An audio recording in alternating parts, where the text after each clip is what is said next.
सभी सुंदर साथ को कोटान कोट प्रेम प्रणाम।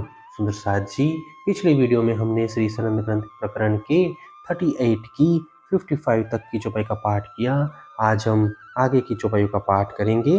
सुंदर साथ जी, अगर आपको यह वीडियो अच्छा लगे तो प्लीज़ लाइक करें और जो भी सुंदर साथ आपके साथ जुड़े हुए हों उन सबको भी यह वीडियो अवश्य शेयर करें। सुंदर साथ जी, जिन्होंने अब तक हमारे इस चैनल को सब्सक्राइब नहीं किया वे प्लीज़ इस चैनल को सब्सक्राइब कर दें ताकि आने वाले नए वीडियो का नोटिफिकेशन आपको तुरंत मिल जाए। हुक्मे चिन्हा रसुल तब आया सबो यकीन, किया सबो ने सेजदा जब हुक्मे हुआ एक दिन। जब परमात्मा के आदेश ने अंतिम घड़ी में इमाम मेहंदी के रूप में पधारे परमात्मा के साथ उपस्थित रसूल की पहचान कराई, तब सभी लोगों को विश्वास हुआ। जब परमात्मा के आदेश के प्रताप से एक सत्य धर्म की स्थापना हुई, तब सभी ने उनको नमन किया।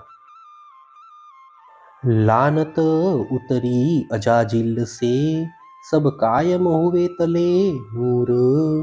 दई हयाती सबो हुक्मे, उगिया रोशन अरस बकासूर।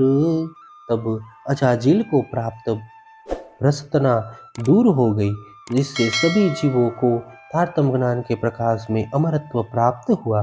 फिर परमात्मा के आदेश ने उन सभी को मुक्ति स्थलों में अखंड सुख प्रदान किया। इस प्रकार अखंड परम धाम के प्रकाश के रूप में तारतम्य ज्ञान रूपी सूर्य का उदय हुआ।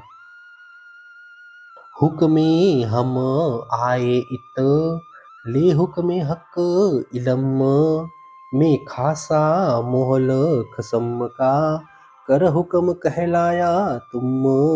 इस प्रकार हम सभी ब्रह्मात्माएं परमात्मा के आदेश के द्वारा इस जगत में आई है तथा इसी आदेश के द्वारा इस जगत में ब्रह्म ज्ञान तारतम्य ज्ञान अवतरित हुआ। इसी आदेश ने मेरे हृदय को धनी जी का धाम बनाया और यही आदेश मेरे द्वारा तुमको यह सब कहलवा रहा है। जाहिर किया हुक्मे, हुक्मे किया हक, हुक्मे लीनी अंदर, जुबा रही इत थक। परमात्मा के आदेश ने ही ब्रह्म आत्माओं को संसार में प्रकट किया। इसी आदेश ने ही माया में परमात्मा की पहचान करवाकर उन्हें परम धाम में जागृत किया। इस प्रकार परमात्मा के आदेश की ही महिमा इतनी अधिक है कि उसका वर्णन करते हुए यह जीवा थक जाती है। हुक्म न आवे शब्द में, तो भी कहा नेक सोए, अब कहनी जुबा बदले, सो मेहंदी बिना न होए। परमात्मा का यह आदेश शब्द की सीमा में नहीं आ सकता, तथापि यहाँ पर उसके विषय में थोड़ा सा कहा है।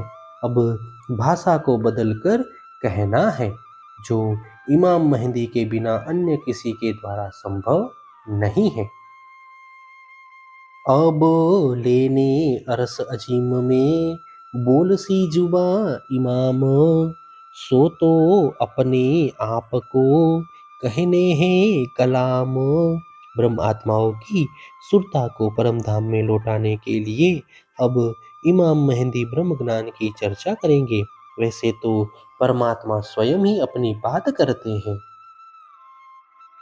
अब बातें अंदर की पूछ सी सब मोमिन, जाहिर देऊ निशानियां, ज्यों देखो अरस वतन।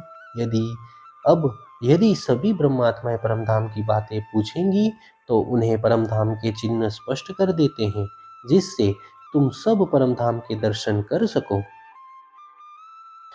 समझो एक इशारते, ऐसा कर दे हम, तब फिर इतका पूछना, रहे उमेदा तुम संकेत मात्र से परम धाम की सभी बातें समझ सको।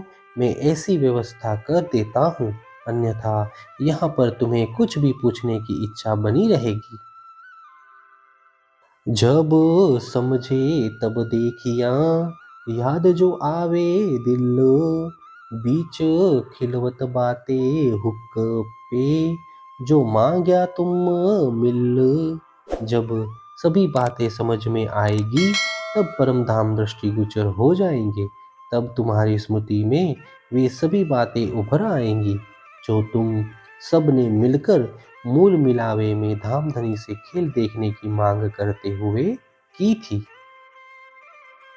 याद आए आंखें खुले तब तुम्हें रहे उम्मीद ज्यों मकसूद सब हो वही अब कहूँ तीन भेद।